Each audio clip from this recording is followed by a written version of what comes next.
The surprising feature found on this rare Dodge Super Bee rotting in a farm field. This example of the already rare classic muscle car has a custom front tilting hood, setting itself apart from all the others.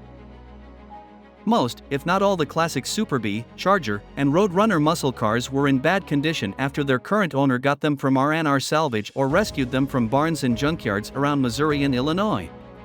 Many of them have vegetation in the empty engine bays, broken windows, flat tires, and faded paint jobs that made all the muscle cars unassuming until Brutt and his team stumbled upon one bright orange Super Bee. This wasn't the first time Auto Archaeology's Ryan Brutt found and featured rare abandoned Dodges. He has previously featured a couple of rare Super Bees sitting in a Missouri Mopar boneyard in 2022 among other Mopars. He has also found a rare 1969.5 Dodge A12 Super Bee in a Missouri boneyard in 2023. A Dodge Super Bee with a unique front tilting hood. On closer inspection, Brutt found out that one bright orange Super Bee had a unique hood, a practical front tilting one. One of the Super Bee 6-pack's previous owners welded the hood to the fenders to make one solid piece, cut a new slit in the fenders, and moved the hood's hinge to the front of the car to create the unique front tilting hood. When opened, the entire solid steel front end of the vehicle, including the headlights and grille, folds forward as one clamshell to reveal the engine bay. While the unique vehicle in the video was in bad condition, lacking parts like the engine among others, Brutt noted that the current owner of all the muscle cars owns and operates a restoration shop. This means that the classic Super Bee will probably have a new life sometime soon, but it is unclear if the owner intends to keep the front tilt hood on it once they restore it, as it isn't an original feature of the muscle car. So a lot of these cars, especially the tilt front end Super Bee, will probably be restored. But I really hope that they leave that tilt front end on it because that is just so cool, said Brutt. Front tilting hoods provide some advantages over conventional hoods. Front tilting hoods offer some advantages over regular rear-hinged hoods, the most important of which is better access to the engine.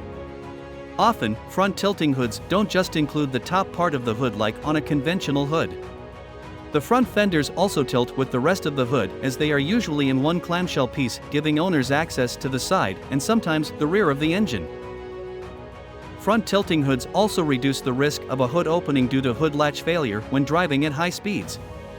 Because the hood opens against airflow, the air pushes the hood securely in place. This is unlike conventional rear-hinged hoods that open toward the direction of the airflow, thus increasing the chance of a hood suddenly flying open because of strong airflow at high speeds.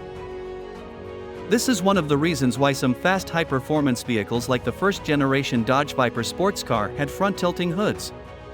However, most high-performance vehicles today dropped front-tilting hoods in favor of the more conventional rear-hinged hood thanks to advancements in hood latches and vehicle manufacturing. The Dodge Super Bee is a rare classic muscle car.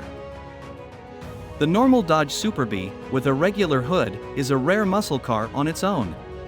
It was a no-frills high-performance muscle car that Dodge produced from 1968 to 1971.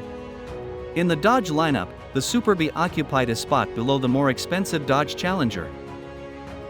Its existence came about because of the Plymouth Roadrunner's great sales figures. In 1968, Plymouth sold 45,000 Roadrunners in that year, which was more than twice its initial expectations. However, the Super Bee was not as successful, which contributed to its rarity in the modern day. Sources show that Dodge only produced 1,487 two-door coupe and 422-door hardtop 1969 Super Bee 6-packs. The Super Bee was the Challenger Hellcat of the 1970s because of its powerful engine options. The 6-pack in particular had a 4-speed manual transmission connected to a 440 CUN V8 which produced 390 horsepower. These gave the Super Bee a 0 to 60 miles per hour time of 6.3 seconds. The Dodge Super Bee had dramatic styling and colors.